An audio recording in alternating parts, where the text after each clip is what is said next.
Hi, everybody, and welcome to English Digest. I'm Pat. And I'm Elsie. And today we're taking a look at this month's writing unit, which is picture writing. There are several different ways you can do picture writing, with one picture, with a couple of pictures to describe. This one is where we've got a story where we see the first three pictures, and then there is a missing fourth picture that the students, you guys, will create to make up a story. And this one is all about going shopping for shoes, which is something I struggled with a bit in Taiwan when I first came here. Because shoe sizes are different. UK sizes are different from US sizes, which are maybe different from whatever size scale is used here. I also have wide feet. My feet are wide and flat. They're almost like flippers. So I need to get a size too big, Okay, so you need wider shoes? I need bigger shoes just so there's enough with a bigger size. Room for my wide feet. I know that some really tall guys, they can't even find shoes that fit them in Taiwan. Right. Like my husband has some trouble finding the size for himself. Yeah, I imagine. And I've known guys who are even taller than him, so they struggled with that kind of thing. But otherwise, now I've found out where the shoe shops are. I found shoe shopping just kind of quite simple. So I think you would like to go into the shop. Oh, yeah. You got to try the things on and walk around a bit. You definitely... I could maybe order T-shirts online. That's about as far as I'd go with clothes shopping online. But no, you got to go in and try stuff on and walk around with it, especially with shoes. Yeah, but now you can get them. And then if you don't like them or the size doesn't fit your feet, you can take them back. Yeah, but still, it seems a great big waste of time when you could just do it right then and there and say, hey, do you have this in a bigger size? But anyway, let's look at this topic and the instructions. The instructions are pretty simple. Please look at the picture carefully and write a complete story that covers pictures 1 to 3 and has a decent ending. Normally here you would cover pictures 1 and 2 in your first paragraph, set up the story, the characters, the scene. You need to usually write 2 or more sentences for each picture. That's a pretty good guide. But do not spend all your time and word count writing about the pictures that we can see. You definitely want to put a lot of your energy on creating that fourth picture. 是的，在这样子的连环图当中啊，最后一个是问号，就是你要发挥你的文采的地方。那这边的提示呢，说的是请仔细观察右方3幅连环图片的内容，并想象第4幅图片可能的发展，写出一篇呢涵盖每张图片内容而且有完整结局的文章哦。文长至少是120个单词。So for this story, you could use third person, in which case you will name the characters. Julie did this, Stephanie did this, and so on. Or you could use first person, in which case you are the woman in the story. I did this, I went here. Either way works. When you're doing a narrative story like this, it's more common to use past tense, but you could try present tense. There's nothing wrong with using it. 是的，所以呢，虽然说这样子的连环图呢，多半是用 past tense 过去式，不过若你想使用现在也是可以的。再来就是人称的问题了哈，如果是第一人称 OK， 第三人称也是可以。那如果你用第三人称，记得要让你的图片当中的角色们有名字。Now, in some picture writing, you need to really describe almost everything you can see in the pictures. But here, you don't need to do that, especially for the earlier ones. Concentrate on the story, not just saying what you can see, and make sure you have an idea of what's going to happen in the end. 那第一个我们要注意到的是呢，看图写作它是一个叙述的文章哦，着重在描述图片的内容，也就是人、事、时、地、物。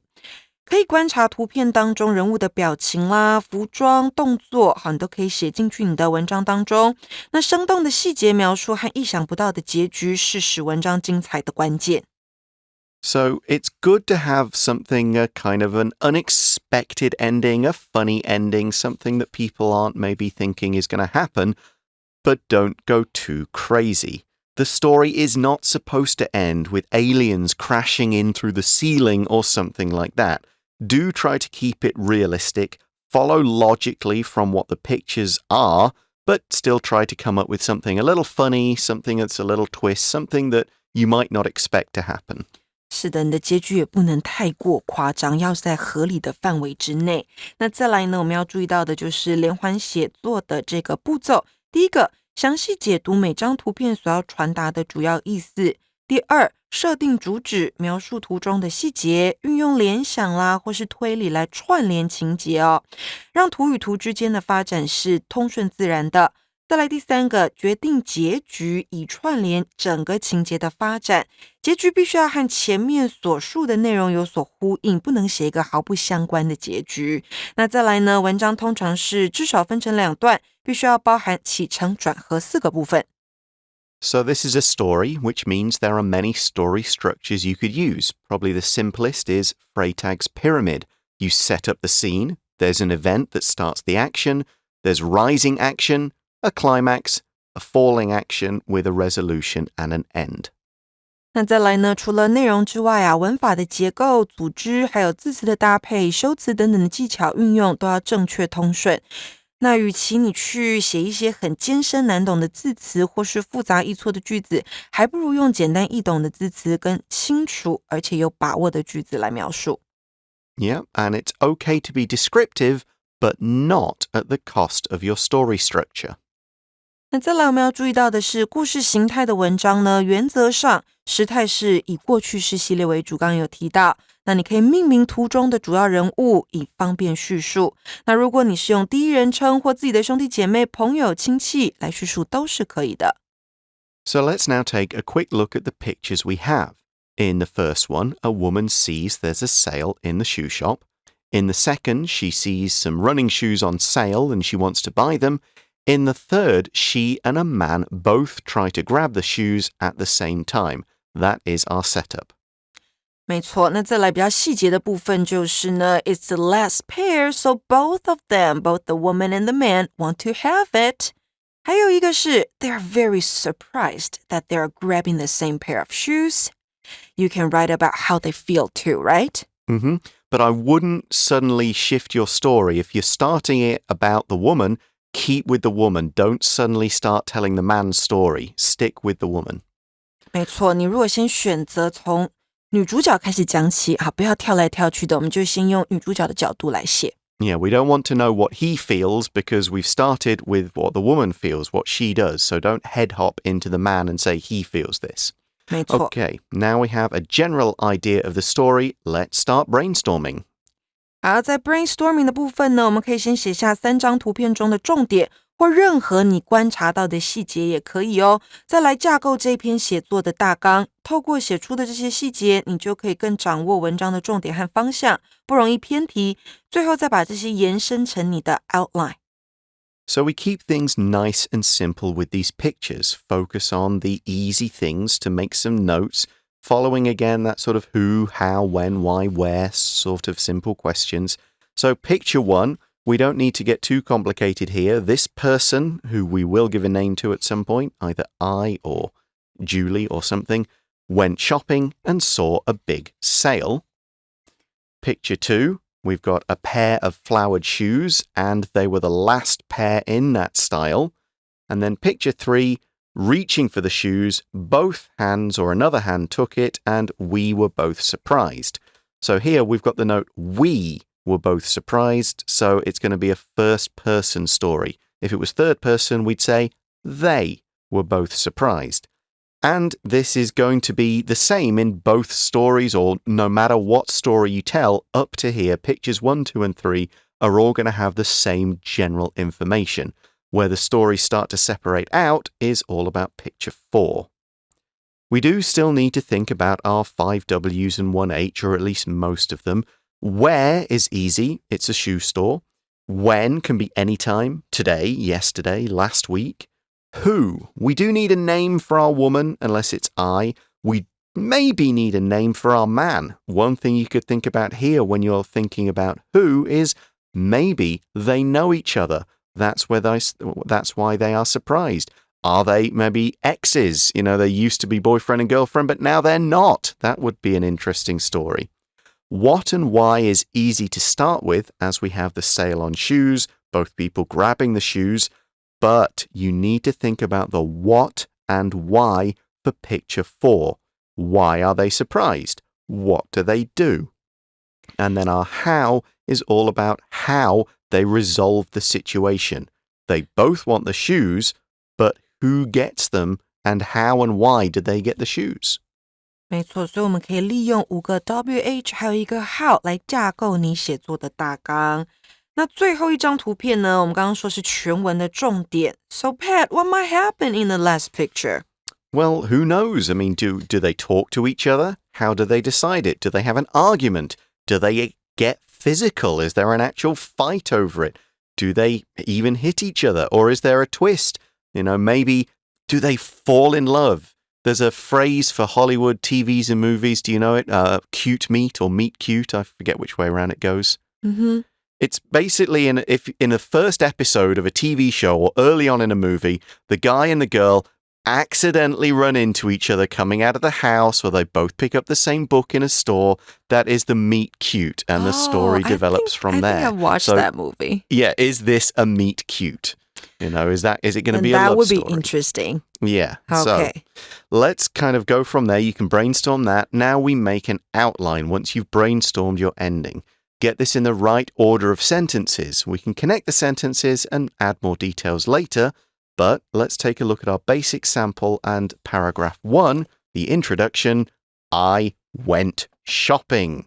So, nice and simple, and this shows us we'll have a first-person story. It's in the past tense. We've got I, we've got went, and using I first person saves us thinking up a name. 是的，在我们的基础范文当中呢，用的是第一人称，因为我们看到 I 开头，再来选用的是过去式。那用了第一人称，我们就不用去将主角命名了。So, we now follow the main ideas of the first 2 pictures. As I said at the start, usually your first paragraph will cover the first 2 pictures, and it'll be fairly brief, nothing too crazy or creative yet. A, I wanted to get myself a treat. B, as I passed a shoe store, I noticed that there were a lot of items on sale. C, I saw a cute pair of flowered shoes.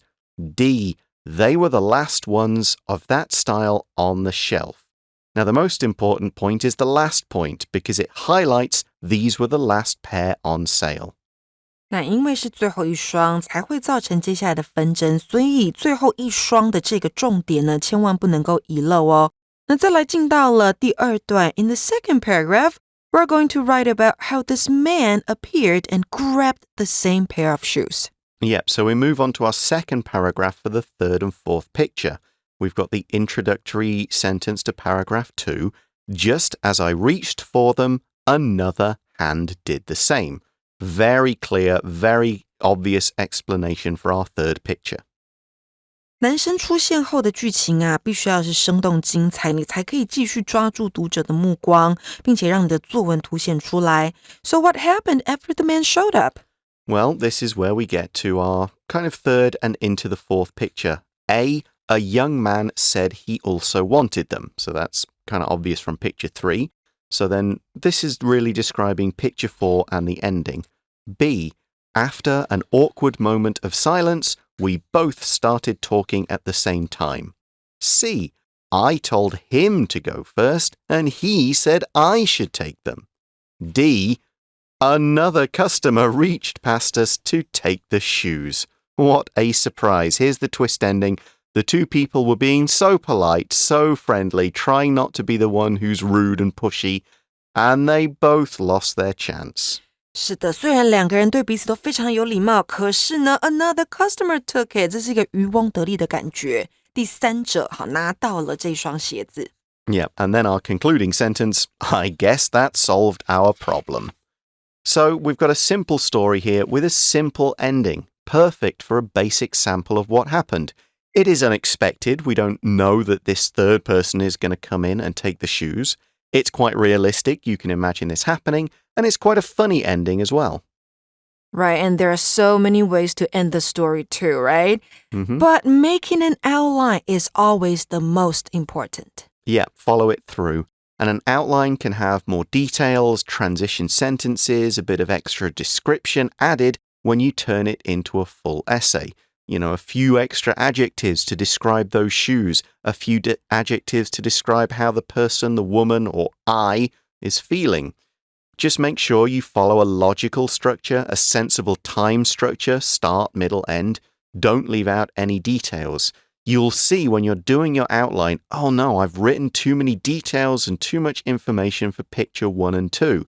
I don't need all that. It's not really related to the most interesting part, the 4th picture. So you go, oh, I see that in my outline, I will cut it out.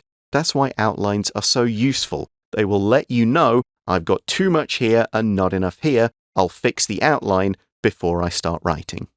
Okay, we're going to take a short break now, and when we come back, we will be looking through our 2 samples of writing.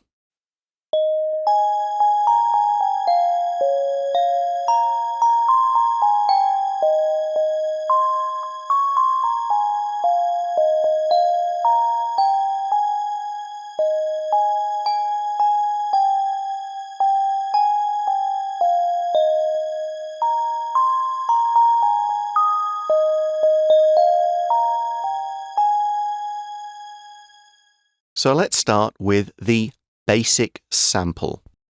Last week, I went shopping.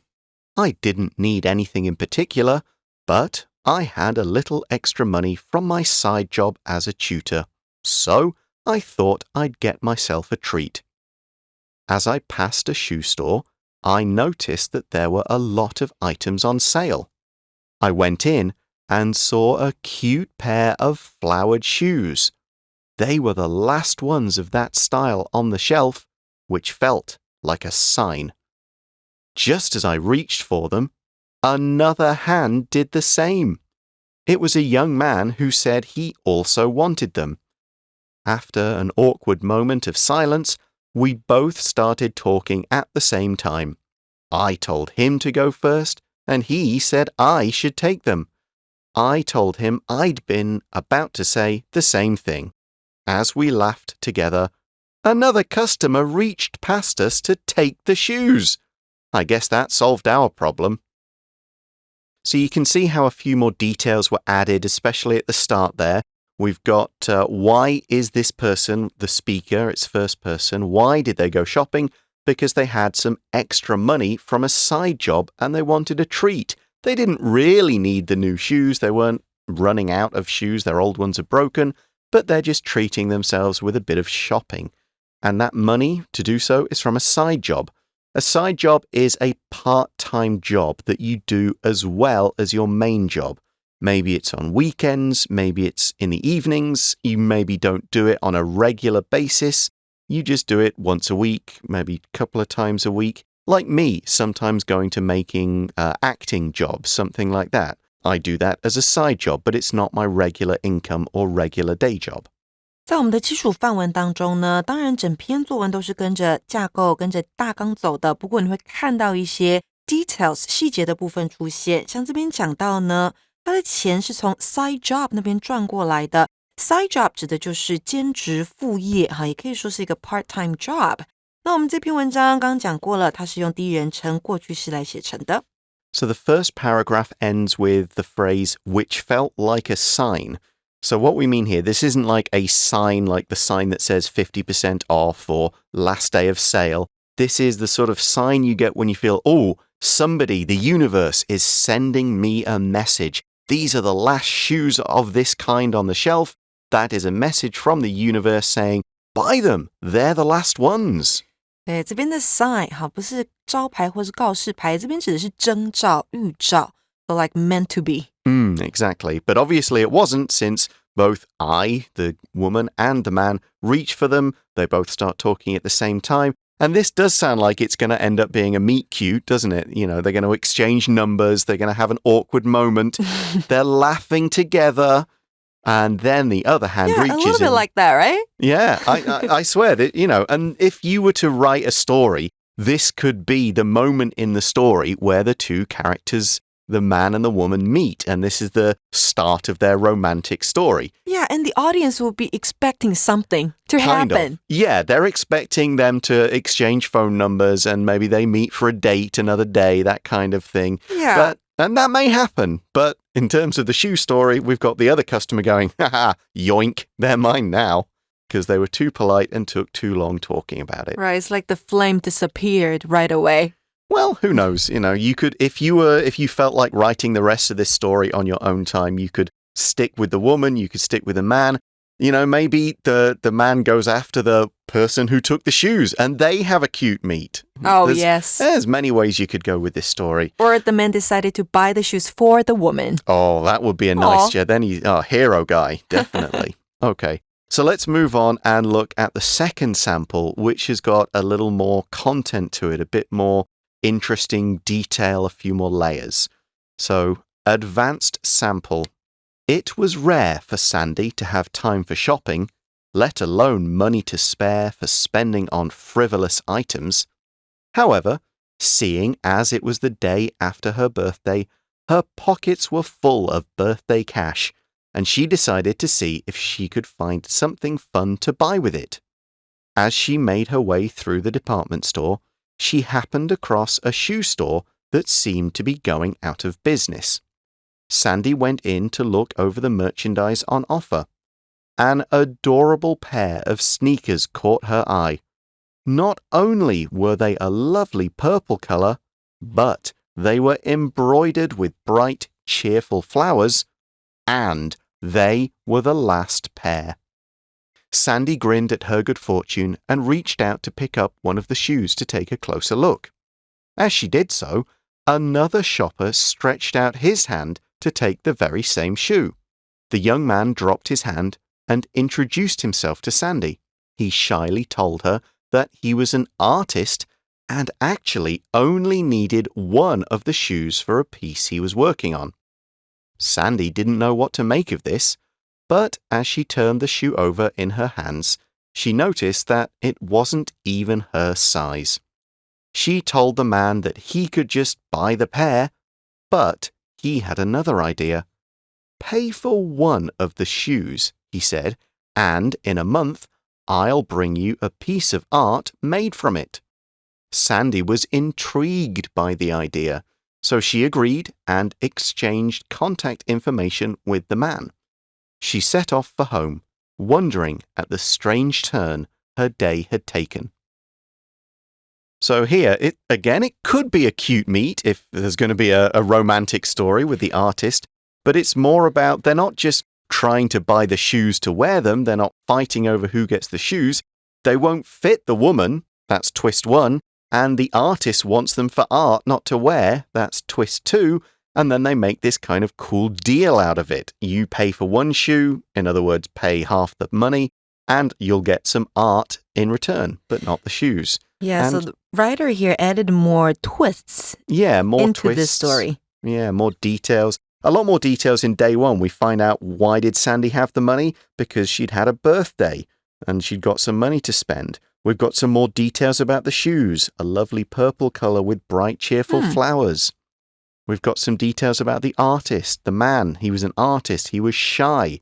He's got interesting creative ideas. So we've got a lot more detail, a lot more depth to these characters and what's going on.